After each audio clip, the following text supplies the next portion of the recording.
Céder à Christ est un acte volontaire. Il se tient à la porte, mais il ne force pas la serrure, il attend que vous ouvriez. C'est par amour qu'il veut entrer chez vous, et si la porte ne lui est pas ouverte par amour, sa venue apportera plus de désappointement que de joie. C'est de tout cœur qu'il veut être reçu. Céder à Christ est un acte définitif.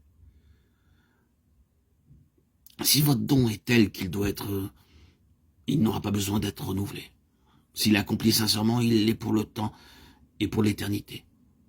En vous livrant, Seigneur, vous avez reconnu que vous n'êtes plus à vous-même, que vous avez abandonné votre vie à Christ, qu'il est devenu votre maître et que vous êtes mis sous sa dépendance absolue. Pour vivre sur un plan supérieur, la première condition à remplir est de donner sa vie à Christ de manière sincère, entière, sans compromis. L'avez-vous fait? Toutes les portes de votre cœur sont-elles ouvertes pour que Christ, votre Seigneur, puisse entrer? Je devais faire des réunions dans une ville universitaire. La dame qui me recevait me fit entrer dans ma chambre par un escalier extérieur. Puis elle me quitta, me laissant seul toute la journée. Quelques instants après son départ, j'entendis sonner à la porte d'entrée. Je pensais que ce devait être l'homme qui apportait mon bagage. Je voulus descendre pour lui ouvrir. J'entrai dans le vestibule. 3 portes étaient devant moi, toutes fermées à clé. J'étais donc prisonnière dans ma chambre. Je laissai l'homme déposer mon bagage sous la véranda et rentrer chez moi. Je fus saisi par un sentiment d'amère solitude, car mon hôtesse m'avait fermé sa maison. Je me jetai à genoux et il me sembla entendre mon sauveur me dire « Sais-tu qu'il y a des milliers de gens qui me traitent ainsi? Ils m'invitent chez eux, me logent dans une petite chambre et s'attendent à ce que j'y reste. Et moi, je voudrais pénétrer dans toutes les pièces de leur maison et partager toute leur vie. Mes amis,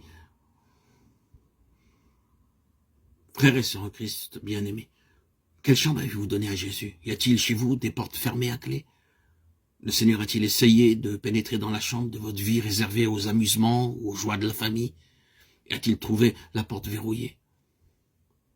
A-t-il voulu entrer dans votre bureau pour s'intéresser à vos plans et partager vos bénéfices? Lui avez-vous fermé la porte parce que vous aviez peur qu'il ne mît à jour des procédés douteux, sinon coupables? A-t-il pu entrer dans la chambre secrète où vous établissiez vos projets afin de vous aider à les mettre en exécution? Quand il a essayé de sa main percée d'ouvrir toutes ces portes, sont-elles restées obstinément closes? Et celui qui désirait tant vous bénir, vous enrichir, a-t-il dû rentrer le cœur brisé dans la chambre exiguë que vous lui aviez réservée? De cette ville, j'allais dans une autre. Là, mon hôtesse était une pauvre veuve. Sa maison était très simple. Nous mangions dans la cuisine, mais je fus rarement reçu avec une telle cordialité.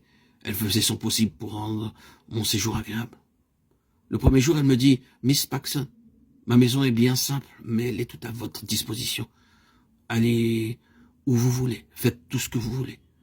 Considérez-vous comme chez vous. » Et moi qui voyageais constamment, qui n'avais plus de chez moi, combien j'appréciais cette invitation et l'acceptais de grand cœur. Le Seigneur habite-t-il chez vous? Lui avez-vous jamais dit « Seigneur, je n'ai qu'une demeure très simple à t'offrir. Pénètre partout où tu voudras, fais ce qui te plaira. Tu es ici chez toi. » Il attend de vous une telle invitation. Faites-la lui sincèrement et vous verrez qu'il l'acceptera sans tarder. Il entrera chez vous et pénétrera partout. Voici, je me tiens à la porte et je frappe. Si quelqu'un entend ma voix et ouvre la porte, j'entrerai chez lui.